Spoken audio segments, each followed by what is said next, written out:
America సుంకాలు అంతర్జాతీయ market పరిస్థితులతో ఆక్వా రైతులు నష్టపోతున్నారు. ధరలు పతనం కావడంతో ఇదే అదనుగా స్థానిక వ్యాపారులు ఆక్వా రైతులను దోచేసుకుంటున్నారు. అమెరికాను బూచి చూపించి ఇష్టానుసారం ధరలను తగ్గించేస్తున్నారు.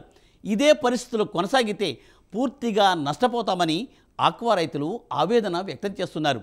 ఒక్కసారిగా అమెరికా అటువంటి నిర్ణయాన్ని ఎందుకు తీసుకుంది? ప్రస్తుతం రొయ్యలు ఎగుమతి జరిగే ప్రకాశం జిల్లాలో పరిస్థితి ఏ విధంగా ఉందో ఈ స్టోరీలో చూద్దాం.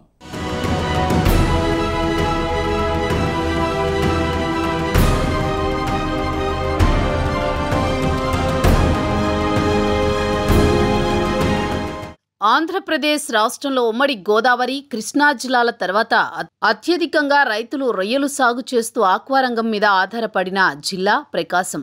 ఆక్వాపైనే ఆధారపడి లక్షలాదిగా కార్మికులు సైతం జీవిస్తూ ఉంటారు.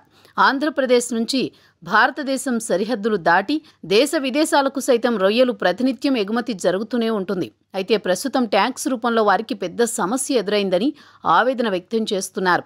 గతంలో ఇతర దేశాలకు పంపిస్తే 3% ఉండే ట్యాక్స్ ఒక్కసారిగా 27% పెంచితే మా పరిస్థితి ఏంటి మహాప్రభో అంటూ రొయ్యల పెంపకందారులు, ముఖ్యంగా హ్యాచరీస్ నిర్వాహకులు సైతం లబోదిబోమంటున్నారు.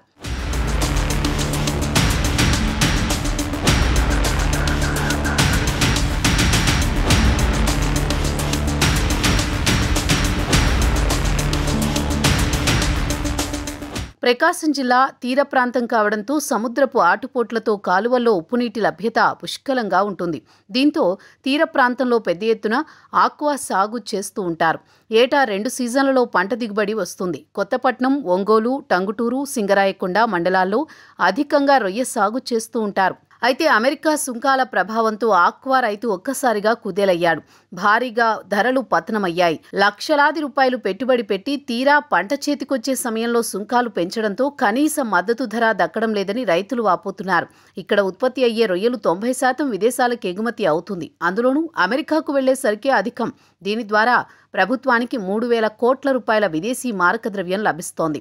అమెరికా సుంకాల దెబ్బకు వారం రోజుల్లోనే దాదాపు 40 నుంచి 50 రూపాయల వరకు ధర తగ్గిందని రైతులు వాపోతున్నారు.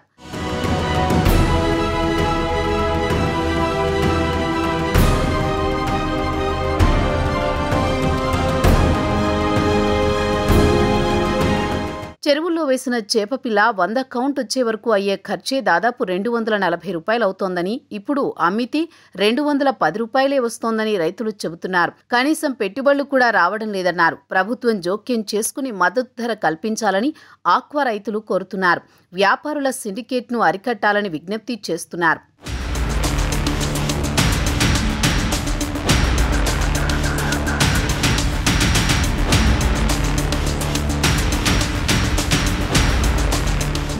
భారం పేరుతో ఆక్వా రైతులకు ఇచ్చే ధరలు తగ్గించవద్దని, 100 కౌంట్ రొయ్యలకు కిలోకు 220 రూపాయల చొప్పున ఇవ్వాలని ముఖ్యమంత్రి చంద్రబాబు ఇప్పటికే ఆక్వా ఎగుమతి వ్యాపారులకు సూచించారు. సుంకాల భారం నుంచి బయటపడేందుకు తీసుకోవాల్సిన చర్యల కోసం కమిటీ ఏర్పాటు చేయాలని అధికారులను ఆదేశించారు. ఆక్వా చెరువులకు కాలువల ద్వారా నీటిని సరఫరా చేస్తామని ముఖ్యమంత్రి హామీ ఇచ్చారు.